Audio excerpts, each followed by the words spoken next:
Finance and National Planning, and also, Mr. Speaker, the one person who actually broke the jinx of Molo constituency for re-election after a series of decades of one terms. Another round of applause for Honorable Kimani. Thank you very much, Madam Speaker, and my colleague, the Right Honorable Speaker, our CS, our Leader of Majority Party, our Clerk of National Assembly and Leadership, and fellow members, good morning.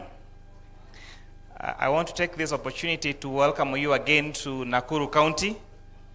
This is the beginning of Nakuru County, led by our very own experienced member for Naivasha, the Honorable Jane Kihara. From there you go to Gilgil, led by the great lady, the Honorable Martha Wangari. Na sisi tunafunga kule mwisho, Molo, then Kuresoi North, then Kuresoi South, then Kuresoi North.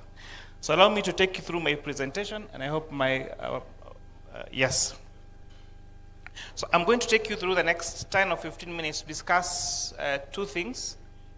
The most important one is the matter before the House, the session paper number 2 of 2025, which is a partial divestiture of Safaricom Limited. But before then, I will take a few minutes to lay the foundation of why this is very, very important.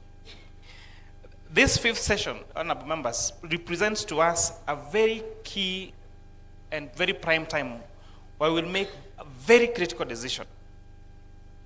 The last time we had any privatization was during the Safaricom IPO.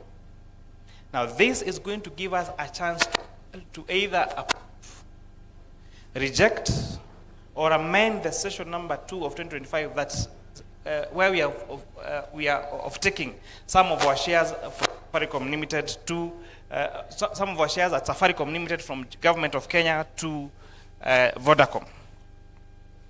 The quality, therefore, of this oversight that we're going to exercise will define this fifth session. Next slide. Where have we come from? Privatization has not started now. It started through the post-independence period between 1963 through 1970s, and the state adopted an active role in the economy. And this was guided by what was called the session paper number 10 of 1965 on African socialism. The objective of it was to accelerate national development, correct regional imbalances, promote indigenous entrepreneurship, and attract investment where the private sector lacked capacity. By the late 1970s and 80s, there were many structural changes in these particular institutions, and that is why, through now the 1992, we now adopted the formal privatization policy. And this is subsequently, again, what came through our Vision 2030, that now says that now where the state realized that they cannot efficiently handle some of these commercially viable institutions, and therefore that's where now privatization started through now 1992 to 2002. There has been what was called the economic recovery strategy for wealth and employment creation. And I think this will be very well remembered as one of the key projects of President Moi Kibaki, and then administered by the very able minister, the FCP Amos Kimunya, where now privatization began. And this began through the first ever successful IPO, which was a Safaricom initial public offering in 2008. I don't know where many of you were in 2008, but I know there are some of them, like the Honorable Speaker, who are still members of this House at that particular time. And then in 2007, we had the Kenya Reinsurance Corporation that again went through an IPO where the government shareholding was 100%. So we took 40%, remaining with 40%. Then there was a strategic sale of Telcom in 2007. Then came Kengen, then the IPO for Mumias Sugar Company Limited, where we did the second offer in 2006, and where we took around 18% of our shareholding. Why is privatization necessary? You know, we are saying there is a lot of inefficiencies and wastes in state-owned enterprises. There is very poor performance and mismanagement. There is continued reliance on government intervention. There is need to protect public finances. We need to improve enterprise performance and efficiency. We need to reduce government intervention and need to attract capital, private capital and foster intervention. And we also need to promote competition and support long-term economic transformation. So there is enough study that shows privatization is extremely necessary today. I want you to take your time to go through this slide. And a PS really explained this, but I want you to explain it in slightly a different way. Our baskets for our ordinary revenue is 3,321,700,000,000. That is the entire money we collect in the country. Out of this, 1.097 trillion goes to not loan, interest on loan. 1.097 trillion shillings. 205 billion shillings goes to payment of pensions and CFS. Then we have our wage bill of 960 billion shillings. Our civil service pension takes 34.4 billion shillings. Our county transfers takes around 415 billion shillings, and our contingency fund takes 2 billion shillings. How much then does it remain for development? Madam members, only 29.8 billion shillings is left. So out of all the money we collect 1.1 trillion interest expenses, 205 pensions, 960 billion wage bill, 34 civil service pension, 415 goes to counties, contingency fund 2 billion. So we are only left with 29.8 billion shillings only for development. What can this do? It's hardly enough for NGCDF alone, or NGAF alone. So therefore, we must find ways of how else do we raise revenue, how else do we raise money for development expenditure. And that is why now the next slide, the next discussion now comes to why this is important. As the PS said, last year, towards the tail end of last year, this Honorable House passed a very important bill, the State-Owned Enterprises Act. The Government-Owned Enterprise Act. But how does this operate? So whichever way you look at it, these state-owned enterprises, what we call state agencies, they are owned, those are funds, company A, company B, or company C. It goes now to that. They are either funded through A&A. Members, lower your conversations. The conversations are rising above the presentation. They are either funded through what's called appropriations in aid. This is what you pay for the services that you get from these government enterprises, or they are funded through government or donor-backed loans, which are called guarantees. Overall, they are still funded through taxpayers' money. So whichever way you look at it, they are still funded by taxpayers' money. Next. I want you to pay attention to this particular slide. There is something apart from public.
And I just told you 9.6 billion on Kenya Airways, and that money from Kenya Ports Authority. Next.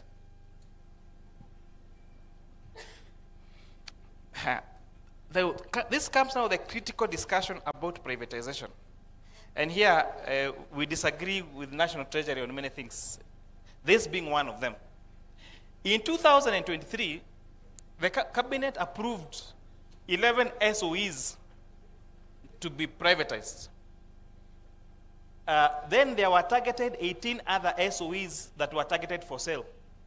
By February 2024, cabinet approved the sale of 7 more SOEs. Now, here is a challenge. You are telling a whole institution that they're going to be privatized, and you told them they will be privatized in 2023. 3 years later, you have not made a decision. And of course, there are some of the intricacies around there, for example, the court case that was there in court. But however, you are putting these institutions in limbo without them knowing, are they government institutions? Are they going to be privatized or not? And therefore, it is very important this Honorable House, together with the National Treasury, makes a decision of these entities. So if we say we are privatizing institution X, there must be timelines in which they must be privatized. Otherwise, you have employees in that institution, you have suppliers, you have management who are living limbo without knowing what their future, is. And some of these institutions, for example, there are so many of them. I don't want to go through them now, but we have like Mount Kenya Lodge Limited, Cabernet Hotel Limited, and we must ask ourselves, what business does government need to own Cabernet Hotel Limited? Why do we need to own Mombasa Beach Hotel? What business does government of Kenya need to own Ngulia Safari Lodge? What business does Kenya need to own Sunset Hotel in Kisumu? It does not make any sense. And doesn't even make sense that we say that we are going to offset these institutions 4 years ago, and 4 years later, they are still government-owned enterprises. They are still leaking money, getting money from Exchequer to just operationalize them or to operate them. This Honorable House, led by my committee and the Committee of Privatization, passed a very useful legislation, the Privatization Act of 2005, which was enacted in October. This replaced, and this is very important, I've seen most of the discussions around the media, for example, citing the Privatization Act of 2023. So the enactment of Privatization Act of 2025 repealed the Privatization Act of 2023, and therefore the act that is being operational now for privatization is the Privatization Act of 2025. And this particular act now has several changes that we made. For example, establishing the Privatization Authority under National Treasury. It directs that all proceeds must go to development. It introduces transparent participatory process with parliamentary oversight, and reduces steps and eliminates formalities to step up privatization. Next. In the current act, it is specifically clear that for any privatization program to happen, there must be absolute authority and express authorization of National Assembly. And this has to be taken into consideration. Again, the Privatization Act of 2023 had said, interestingly, that if Parliament did not approve a privatization program within 90 days, it would have been deemed to have passed. Again, now, we are saying that we can either agree or reject such particular proposals. Most importantly, we also change the board composition of both these enterprises. Next. We have now the role of National Assembly in this.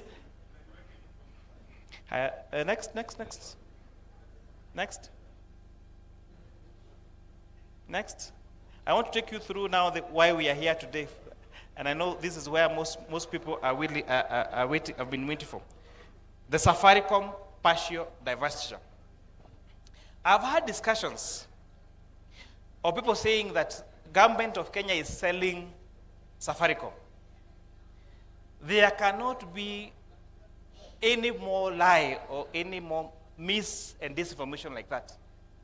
Kenya does not own Safaricom.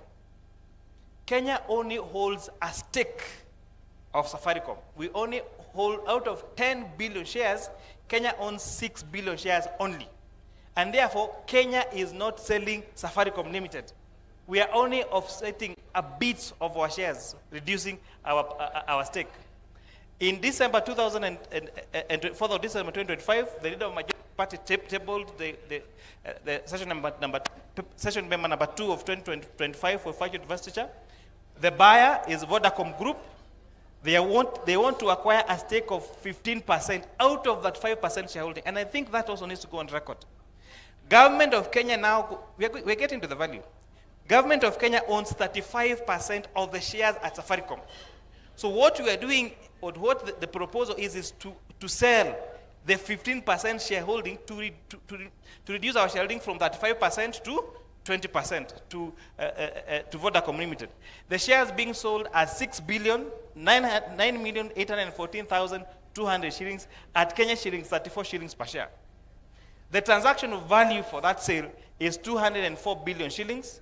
And upfront, and I explain this later in other slides, we're receiving 40.2 billion shillings in terms of future dividends. So the total value of this particular transaction would be 244 billion 500 million shillings. That shows, those two pie charts shows what is going to be the change of this in terms of share ownership. As we speak, Kenyans own 25%. Government of Kenya owns 35%. Vodacom owns 40%. If this honorable house approves this particular partial divestiture, the shareholding will change now to the next pie chart there, where Kenyans will still own 25%, Government of Kenya will own 20%, and Vodacom will own 55%. So we are not offsetting our whole stake. We're just offsetting only 15% of our shares at Safaricom Limited. What does this mean? And again, I'm going to go to the next slide about, someone asked about the price. When you talk about shares of a listed company, share prices are determined by several methods, and I explain that in the next few slides. But one of the most powerful tools of valuation of shares is the market. And that is what the market shows us. When Safaricom IPO was done in 2008, the share price was given at 5 shillings per share. What happened immediately after was a dip from 5 shillings per share to 3.6 shillings per share. And you can see how that price has moved up to where that is data as at yesterday, close of business yesterday. We closed yesterday as Safaricom shares trading at 29.55 shillings. This means that all the players in the market, all the investors, everyone is asking, what is the value of this share? And now those factors of demand and supply determine what the share price is. And as at yesterday, the share price of Safaricom Limited was traded as 29.55 shillings. The highest we've ever had has been 36.25 shillings. I have heard people saying that Safaricom shares were trading at 50 shillings. Then I'm wondering which world they live in. This shows analysis from 2008. This has been the share prices of Safaricom. From when we had the IPO at 5 shillings, the highest, the lowest we had was 2.95 shillings around 2011. The highest we've had is at 6.25 shillings. And as yesterday, the price per share was 29.55 shillings. And these are facts. The problem with facts, they get to be stubborn. Very stubborn. And never lie. Next. Let's go to the critical question about, and I want you to pay, honorable members, please give me attention on this. How do you value shares apart from doing it through the market? There are 4 economic models that are used in valuation of shares globally. The first method was developed by someone called Myron J. Gordon and Eli Shapiro. But Martha Wangari, Gordon is not just the Gordon, you know. There is Gordon, a very serious economist. They developed a model called the Gordon growth model, what's called the constant growth model. And this says, why would you want to buy shares? You want to buy shares so that you can earn dividends. So you use now that dividend to calculate then what is the value of that share. The second method is what we use free cash flow to equity. When the company operates and removes all their operational money, how much is left in that company for profitability? That's called free cash flow to equity model. It was developed by someone called, another called Copeland, Kohler, and Murin. Then you have residual income model. And you have lastly the price earnings multiple model that was developed by Graham and Dodd. Let me now take you through each of these models. So next slide. So when you're calculating the share price, the market price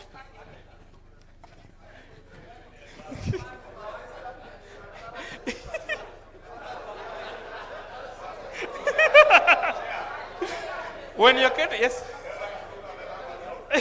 Okay, you might ignore everything else. But how to calculate the share price using the Gordon growth model? V0 is a value per share, which is a summation of N, the dividend expected 1 plus the expected rate of return to power T, which is time. So if you take all this, and this dividend growth rate is what I calculated for the last 10 years, gives us the intrinsic value for Safaricom at 27.98 shillings per share. This is method number 1. I will not take you through all that mathematics. Go to the method number 2. If you use market multiple principle, what is called the price earnings per share, and you insert that into that is a price per share times expected price per share, then you get the value of 36.627 shillings per share.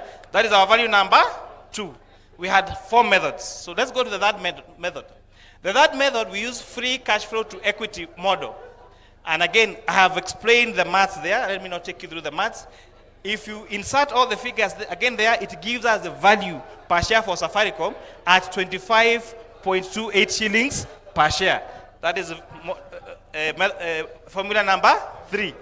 Lastly, formula number 4, what you call residual income model.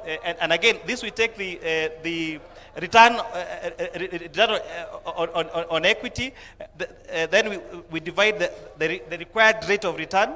No, we minus the required rate of return, and we multiply by the book value. Yeah.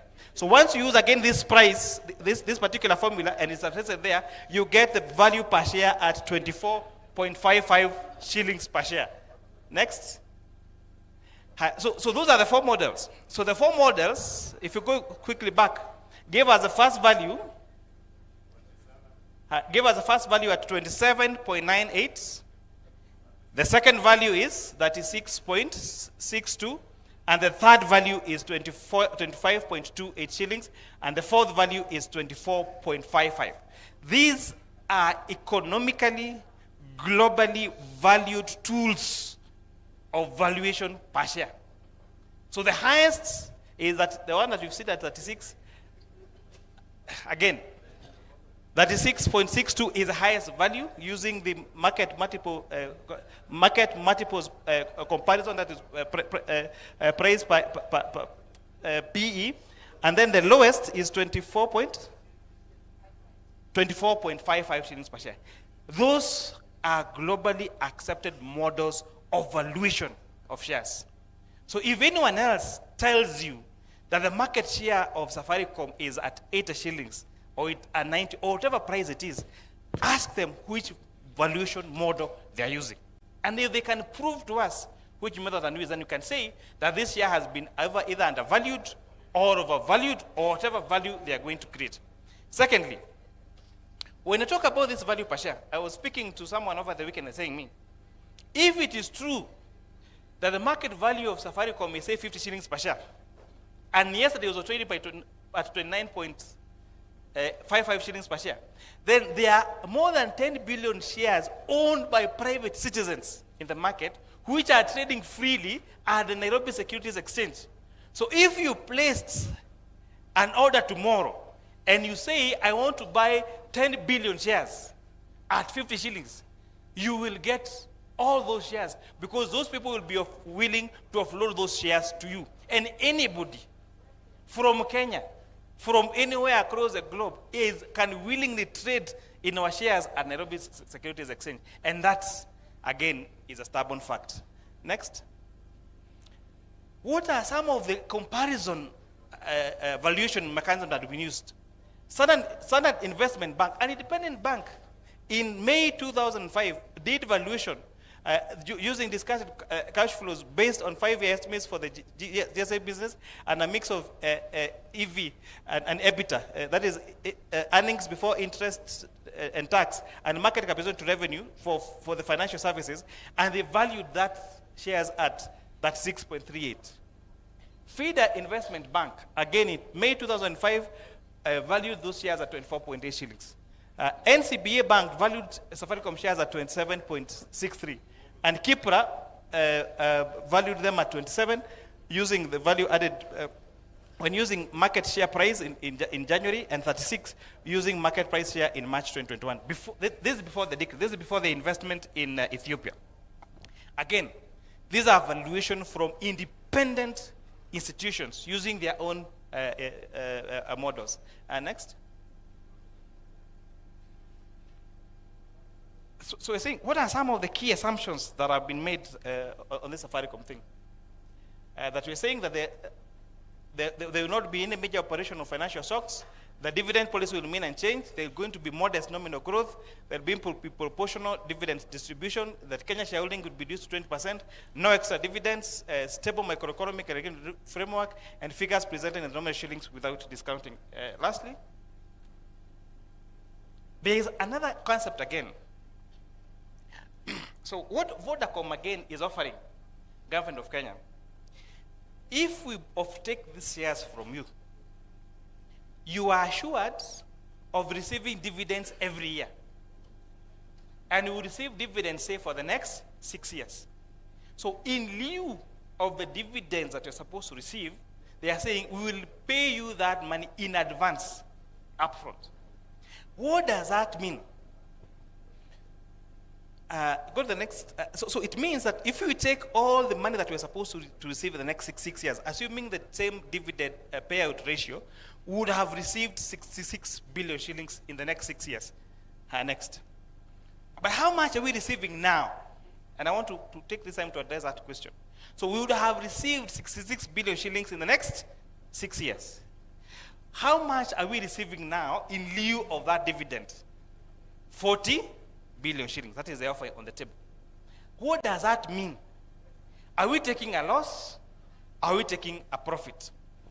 For that, you need to ask yourself, if you were to take a loan of 40 billion shillings now, because we're not receiving that 40 billion shillings now, we receive it in the next 6 years, what will be the present value of that money now?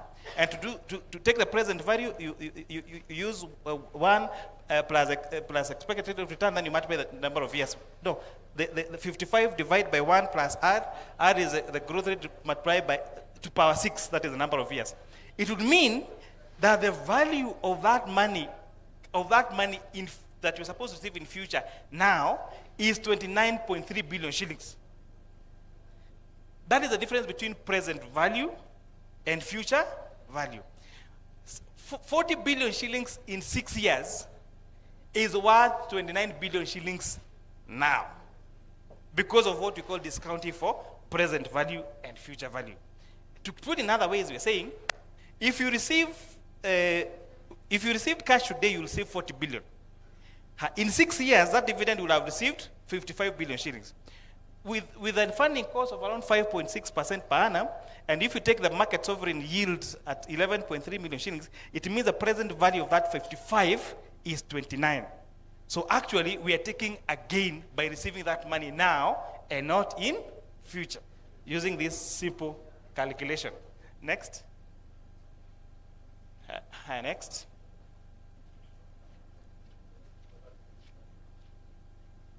I think we're done with that.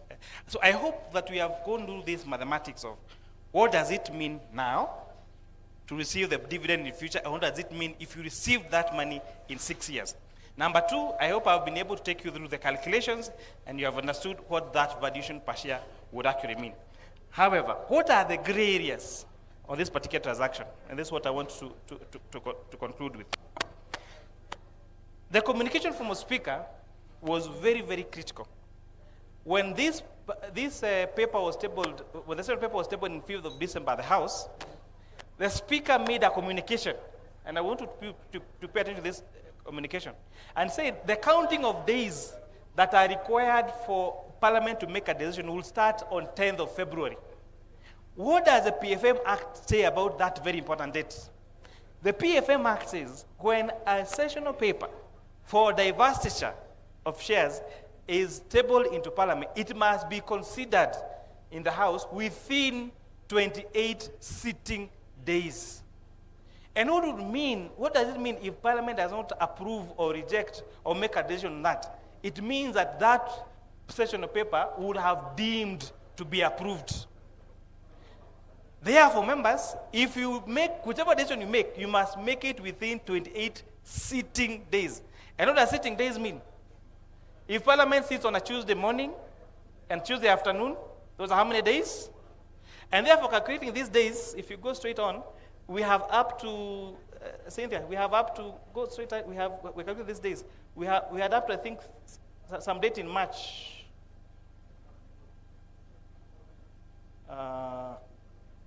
Where is it? We have up to 26th of March to make a decision. We have 3 decisions to make. We can approve the sessional paper as it is, without amendments. We can reject the sessional paper as it is, or we can amend that sessional paper. So those are the 3 decisions that we must make. And you must make that decision before 26th of March. And if you do not make that decision by the 26th of March, then that decision would have deemed to be approved by Parliament. Again, what are some of we started, yes, in terms of processes also, we started stakeholder engagements for the last 2 weeks. We post for this week to attend this particular discussion.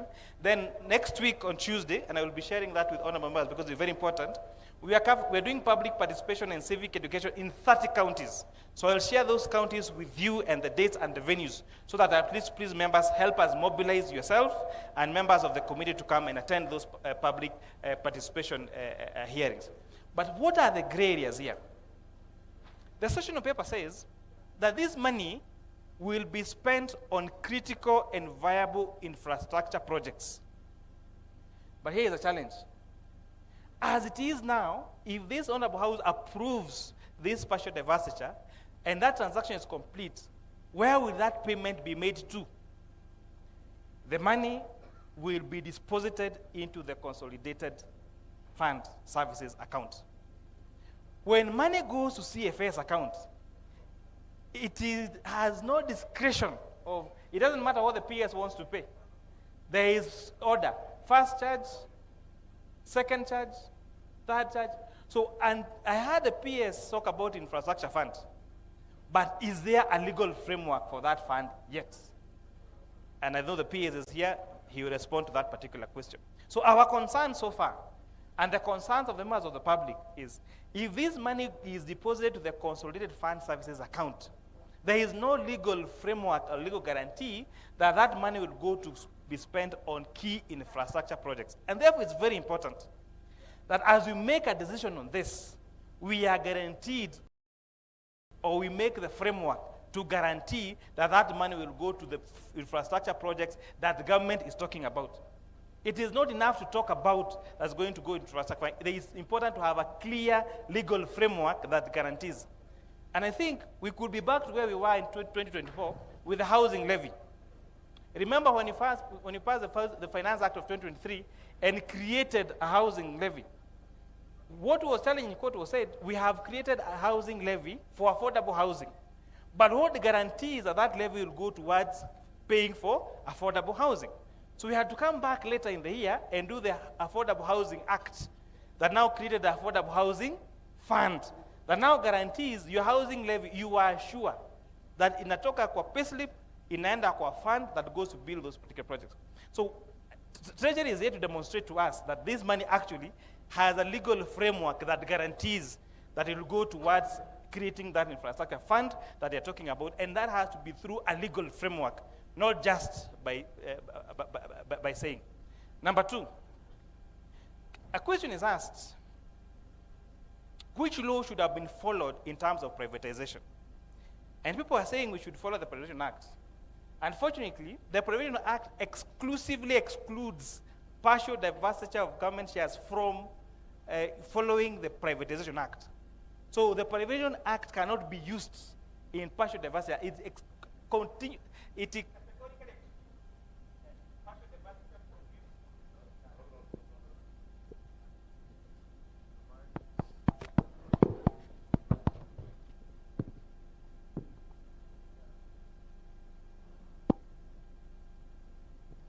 However, the exclusion of following the Privatization Act in terms of privatization does not exclude this particular transaction from other laws. And what does other laws say about disposal of public assets? There is a PFM Act, which is very critical. And the PFM Act, again, remember, is even anchored in our Constitution. And what does the PFM Act say? That for any divestiture or sale of government shares to private, there must be absolute approval of National Assembly. Not Parliament, National Assembly. And that is why this decision is before this House. So in terms of procedure, in terms of legal procedure about this particular partial divestiture, it was not a boardroom conversation.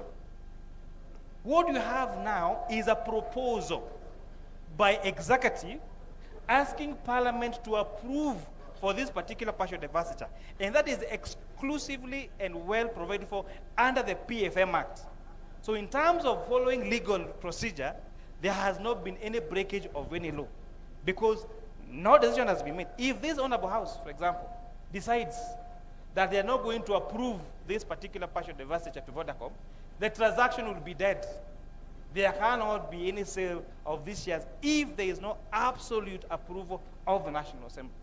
So when I hear people say that no, there was a boardroom conversation, all conversation must start from somewhere. Once it starts from somewhere, it goes to cabinet. Once cabinet approves, they bring to National Assembly. And until National Assembly approves, that is when the transaction will be complete. So if the Honorable House rejects this particular transaction on the floor, then that transaction will be dead. So honorable members, I've tried the best I can to be as objective and to be as I can on this particular matter. But that is a decision we have. So we have identified for us, the joint committee, our biggest gray area is how do we guarantee that this money will go towards funding infrastructure and critical projects as provided for in the session paper. Without any further legal framework, without regulations, and without creating that infrastructure fund framework as per the law, then that money will go to consolidated fund services and it could go to pay anything, including debt, interest, or paying of salaries. But in terms of procedure, we are so far satisfied that the procedure was followed, the valuation has been given, and now the decision lies solely in the, to this House. I don't know whether we have that for the counties, for the... Yes, so this is why we are going to be in the next 2 weeks. We are doing public participation in 30 counties. So we are starting on next week on Tuesday at KSC Nairobi at 10 a.m. Then you go to Mandera, Machakos, Nyandarua, Nakuru, Wajia, Kitui, Nyeri, Kericho, Kirinyaga, Baringo, Kisumu, Embu, Murang'a, Kakamega, West Pokot, Tharaka Nithi, Kiambu, Vihiga, Uasin Gishu, Nandi, Meru, Kisii, Taita Taveta, Kajiado, Samburu, Homa Bay, Mombasa, Kilifi, and Kwale. So please check, and we circulate this in our forum. Please check when you are coming to your county, where we are going for the venue, and please mobilize your people to come and give their views, because their views are very important. Our constitution says there cannot be such a decision that can be made without public participation. I thank you, honorable members.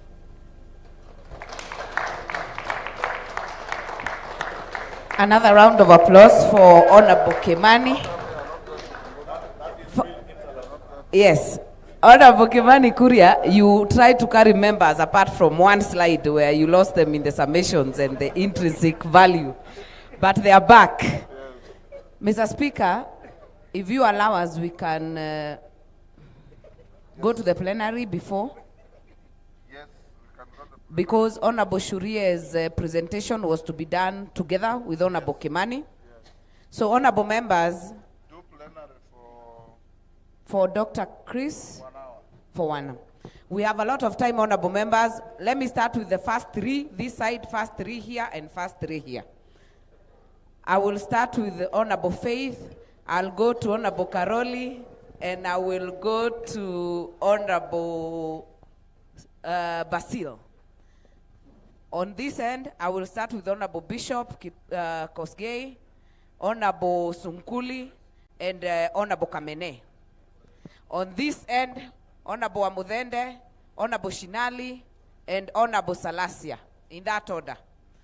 Get the microphones. We will do another round. Be patient. We'll do another round. We start with Honorable Faith. Honorable members, let us keep the conversations as low as possible so that we hear the questions. Thank you very much. And thank you for those two presentations from our PS and our very own KK. Mine goes to Bwana PS Chris Kipto about pending bills.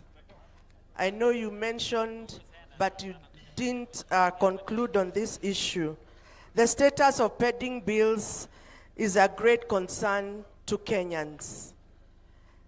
Verified bills remain unpaid to date for many years. Please tell Kenyans when you intend to pay the verified ones, because they've been pending for even more than 5 years.